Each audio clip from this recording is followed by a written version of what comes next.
Dun, dun, dun, dun, dun, dun, dun, dun, dun, dun, dun, dun, dun. Hey guys, great to see ya. It's me again, and you know what this is? It's my 10 surprise movies. And you know why I'm doing this? Because my mocks have just finished. Like 1 hour ago, I finished my mocks. It's awesome. I basically just have a midterm break right now. Okay, so now that I'm doing that, now that I have my midterm break, I have to do something with it. And what's better than reviewing 10 surprise movies? That's exactly what I'm going to be doing. Okay, so if you've seen my previous videos, then I have said, and it's true, that there are all of the movies behind this sheet. They're there. I can promise you that. I'll show you them after I'm done reviewing them because I want to keep it a surprise now. Some of you might not like that. I don't care. It's my video. I do what I want, and I'm going to make it a surprise because I like surprises. Okay, so time to start with the list. Now each one has a different rating. So I'm not going to do it like in order because it'll be too obvious then. So I'm just going to do it like at any time, okay?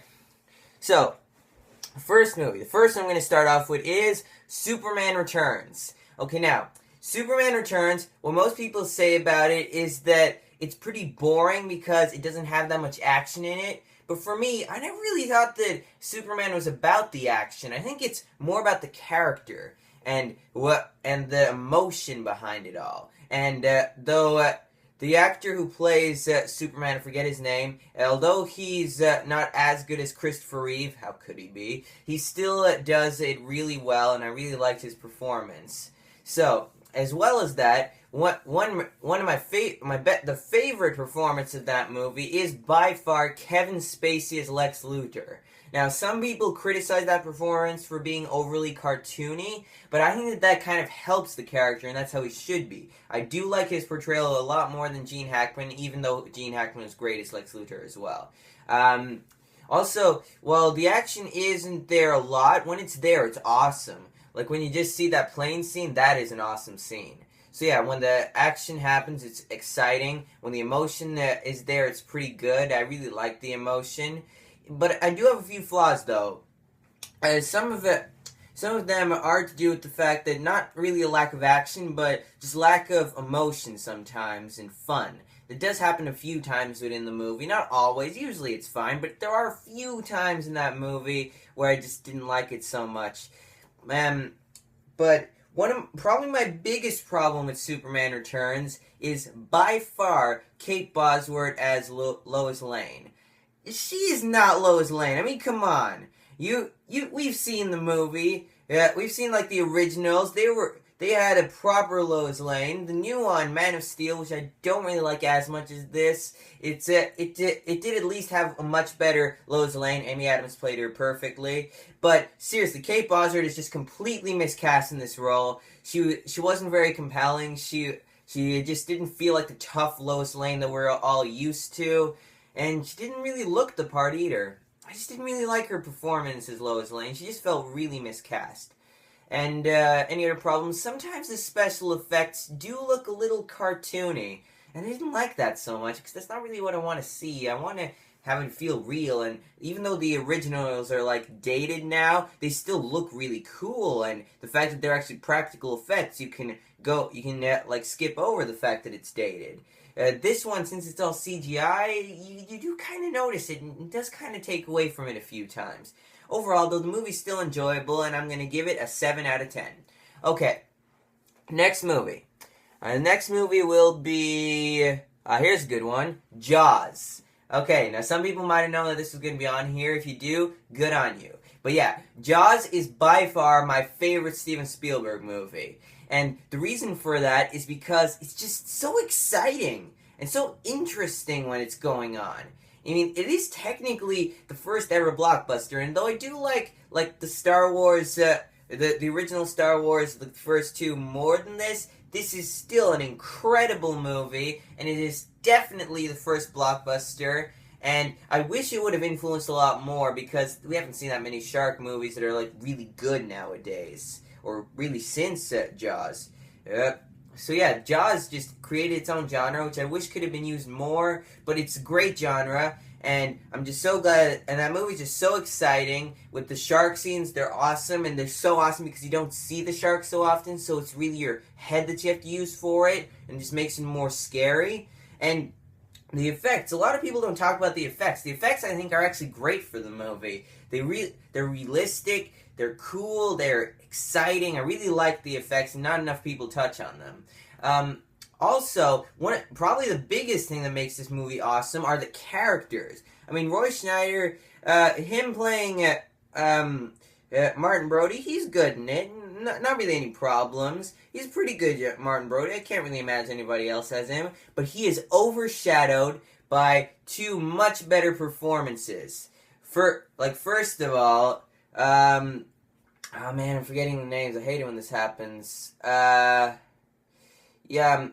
So, performances. I'll get to that in a second. But yeah, the movie is really great. I really love it. It's great. It's a great movie. By far, Steven Spielberg's best. I just love it, and I just wish more movies were like it. It's a great movie. I have to touch on that. It's just a great movie, alright? And, okay, so, sorry that I was forgetting about all this, but here, I remember their names now. It's Robert Shaw and Richard Dreyfuss. They are great in this movie. Perfect casting. Nobody else can play these guys. They should never remake this movie. This movie just has great performances. Robert Shaw, he is just so awesome in this movie. I mean, that speech that he gives, along with the humor and all that, in that one scene where they're arm wrestling, talking to each other and all, that is the best scene in the movie.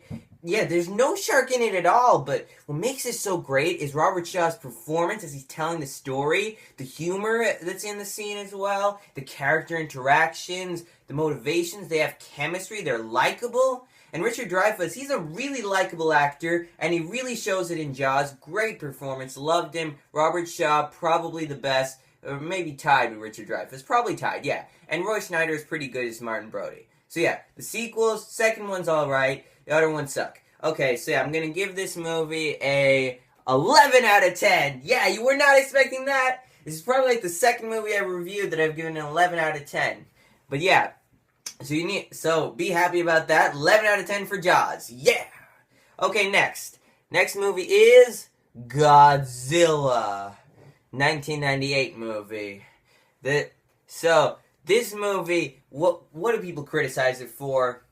Just about everything, really. The acting sucks. The special effects are incredibly dated. That is not Godzilla. I mean, I've seen the original Godzilla, the 1954 Japanese one, and I've seen the new one. And which I saw in the 1998 version, is nowhere near Godzilla. It's just nothing like him.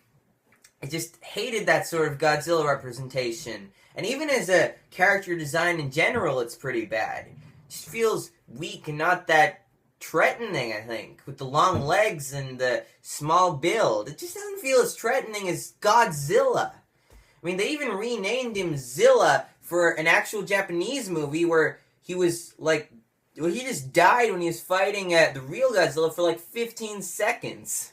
It just proves how bad of a monster he is. Matthew Broderick, he's a pretty good actor. Not here, he sucks in the role. Pretty much all of the actors do really badly, and just can't commend any of them for it. And I have to say, there are some things that are good in this movie. Not really good, but okay.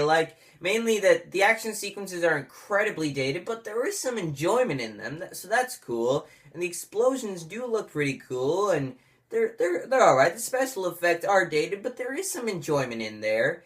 And there is some good humor. Most of the time it's terrible, but there is a few good bits of humor, and when it's there, it's pretty good. Yeah. So, for that reason, I'm going to give Godzilla a 3 out of 10. It's not too terrible, but not really that much worth watching.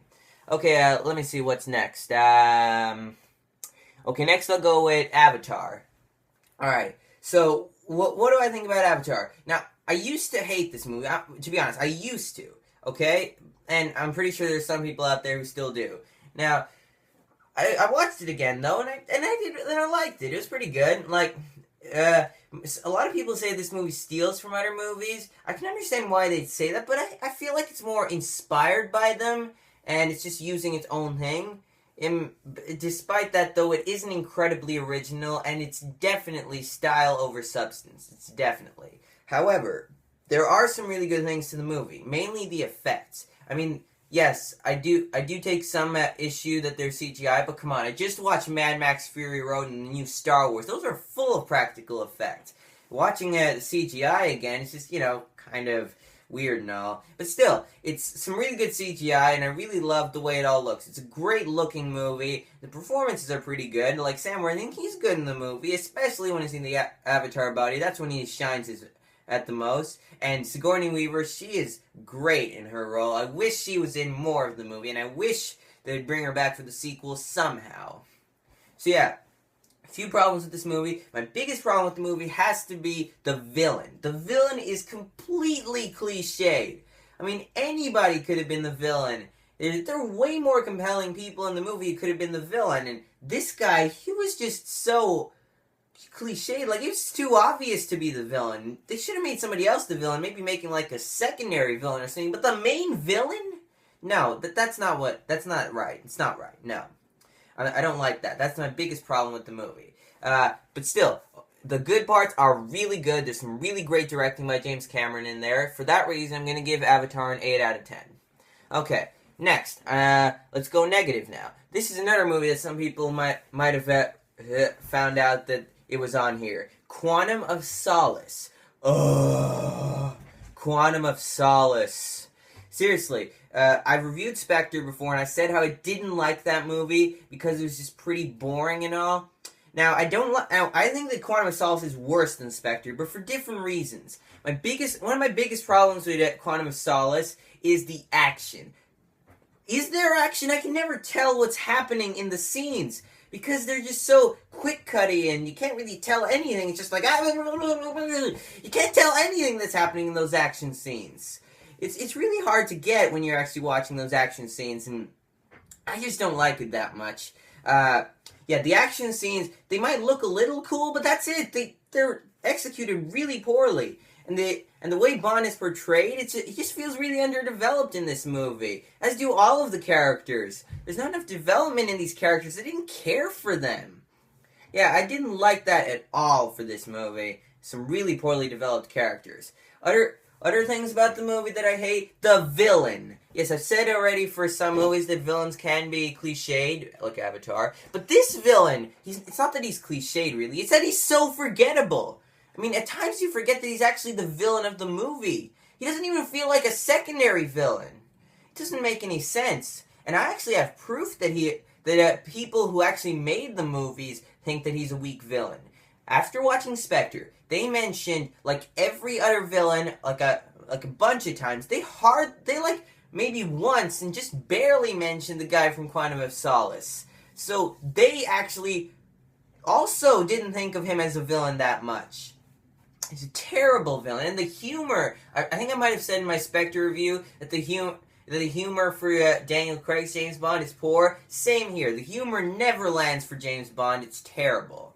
And the movie is just so fast. I mean, fast-paced movies can be fun, but when there's nothing happening in there, they're just boring. This is a terrible movie. I must commend Daniel Craig, though, for sticking with that sort of Bond version. Not yet quite Bond, because I said in Spectre as Bond, he's not that good. But here, before he's Bond, it's alright. And it's cool to, see the opening go straight from where Casino Royale left off. Those are probably my biggest positives with the movie. For that, I'm going to give it a 2 out of 10. Okay, what next? Okay, here's a good one. Now, a fellow subscriber of mine, who's a friend of mine as well, Johnny Jojo 1, he actually knows what this movie is, and stick to the end of the video, because I will mention him again for something.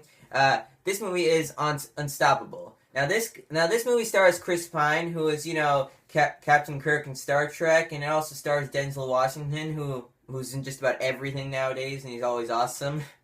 But yeah, they're in this movie, and this is the way you make a sequel to Speed. Not that Speed 2 stuff. No, that was terrible. Like, you don't make that. You make this. This is awesome.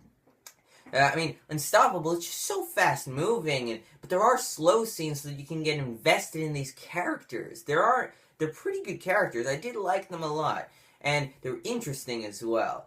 And when the action happens, the action is awesome in this movie. I mean, the whole train thing with the high-speed stuff, it just crashes into everything. They have to catch up to it before it explodes. That is an awesome premise. That's what Speed 2 should have been, totally.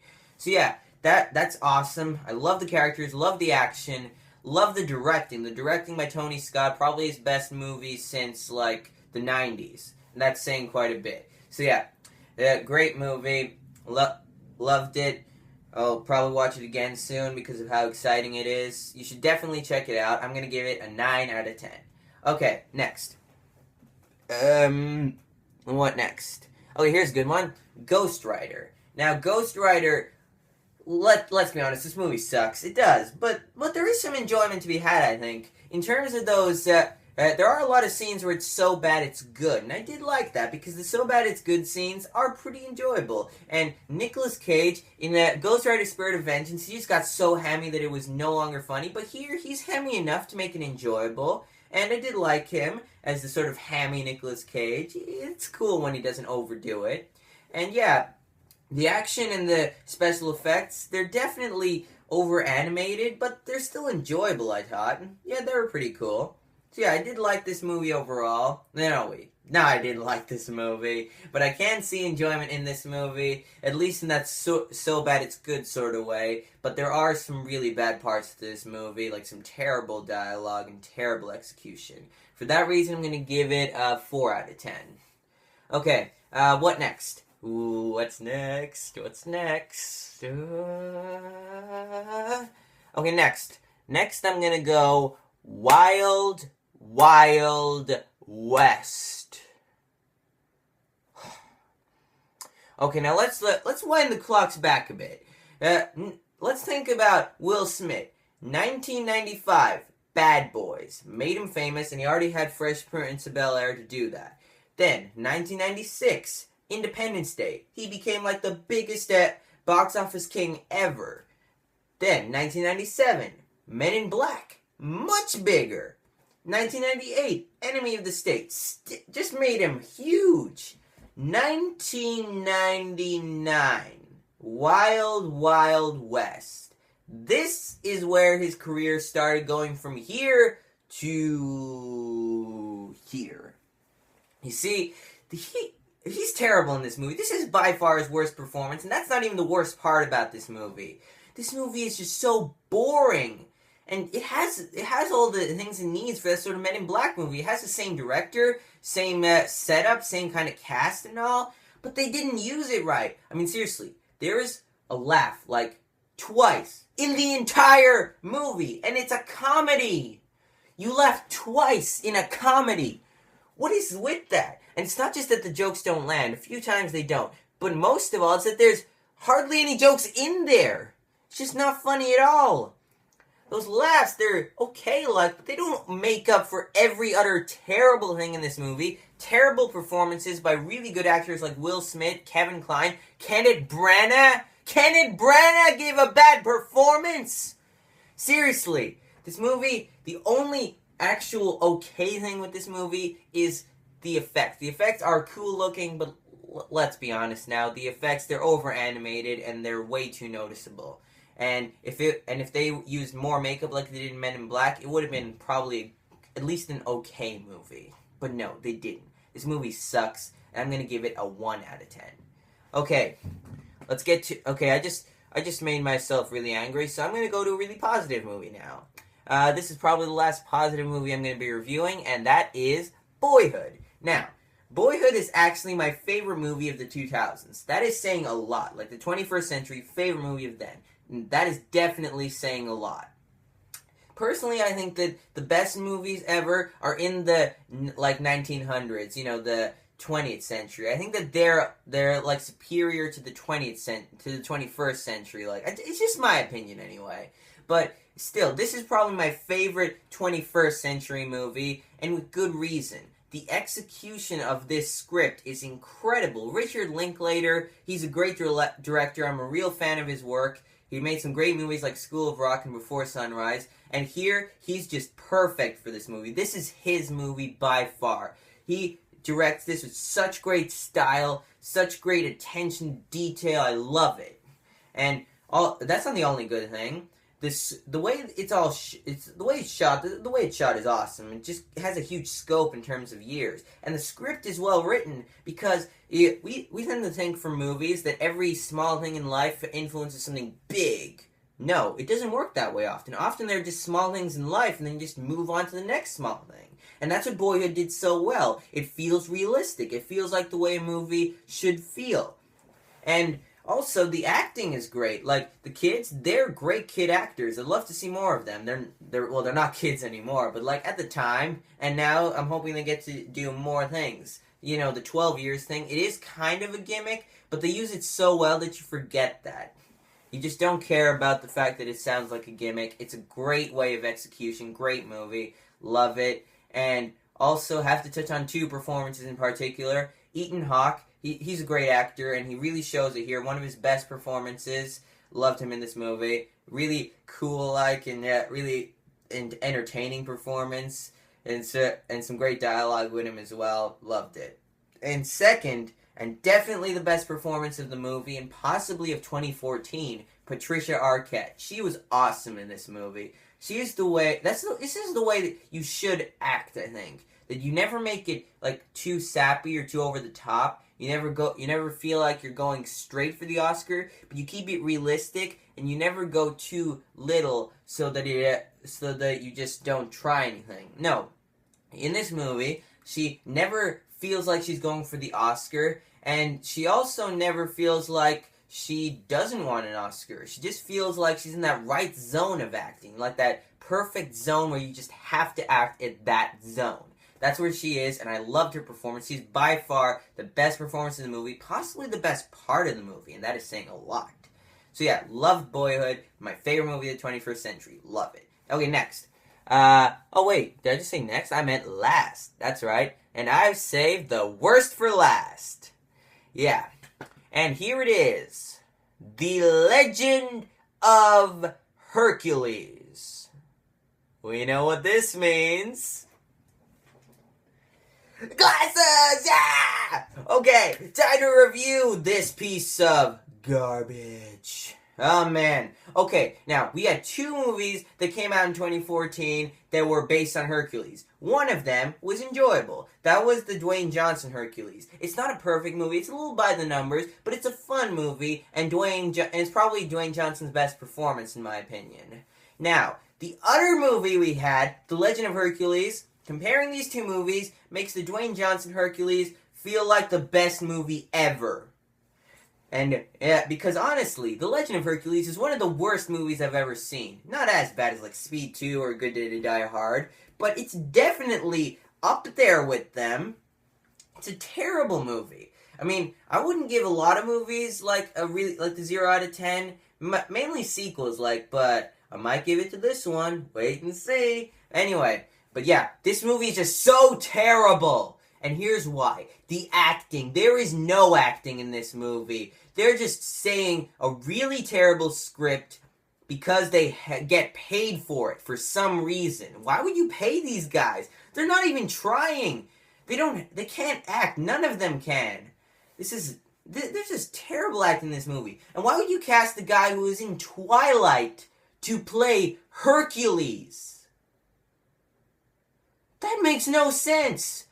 I mean, not all of the actors in Twilight are terrible in every movie, but it doesn't excuse them to cast anybody from the cast of Twilight to play Hercules. And in fact, this guy who they cast, he played like Emmett in Twilight. Believe it or not, I think that Taylor Lautner would have been a better choice for Hercules. I mean, he wouldn't have been much better of an actor, but at least he would have looked the part better. I mean, seriously, this guy, he doesn't even look like he's Hercules. He looks like some cheap knockoff, which is basically what this movie is a cheap knockoff of Hercules.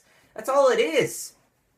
Seriously, he just never feels or looks like Hercules. And that slow motion that was awesome in 300, it's terrible in this movie. It's overused, it's unnecessary, and it looks terrible. The cinematography for this movie sucks. it doesn't look real. It doesn't look enjoyable.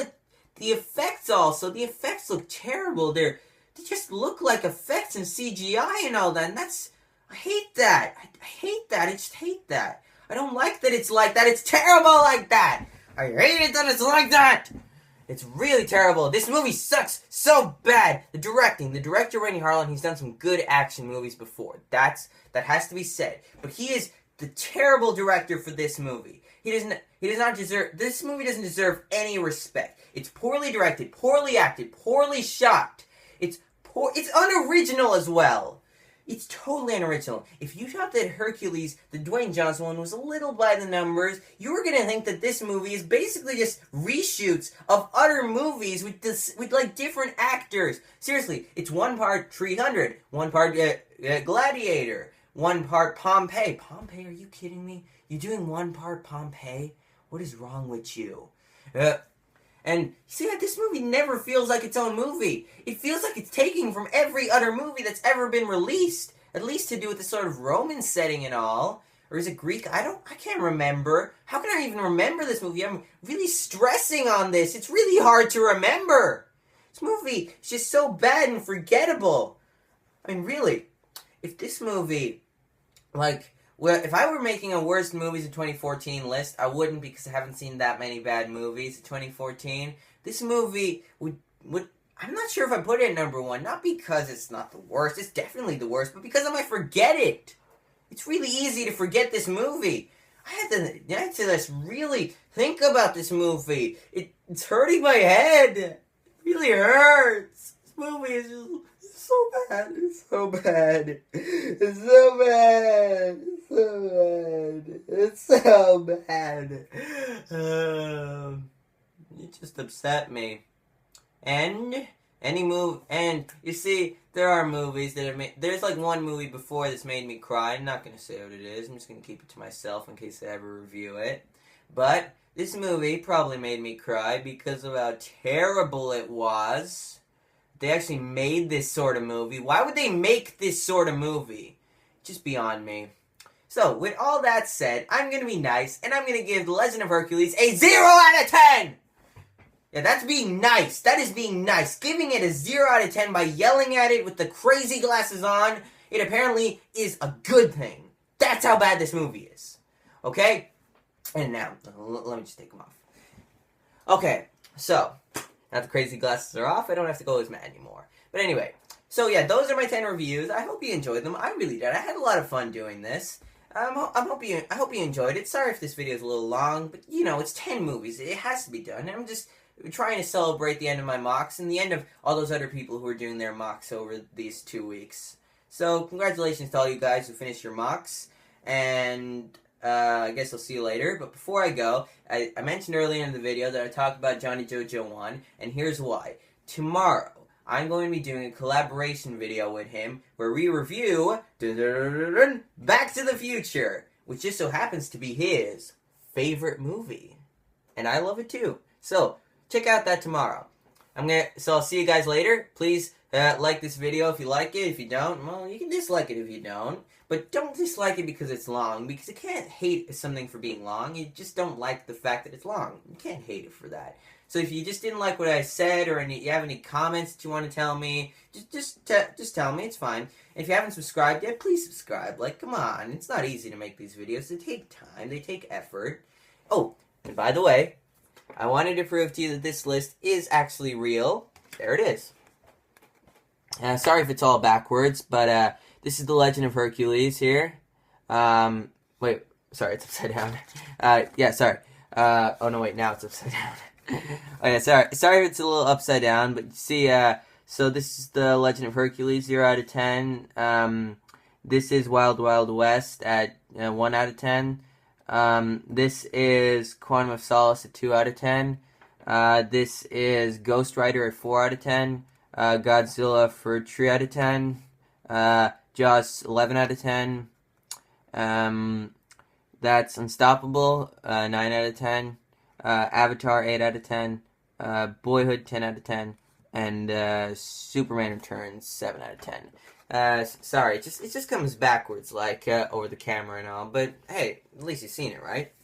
So yeah, Hope you like this video, and as always, you don't have to go while you got Timo.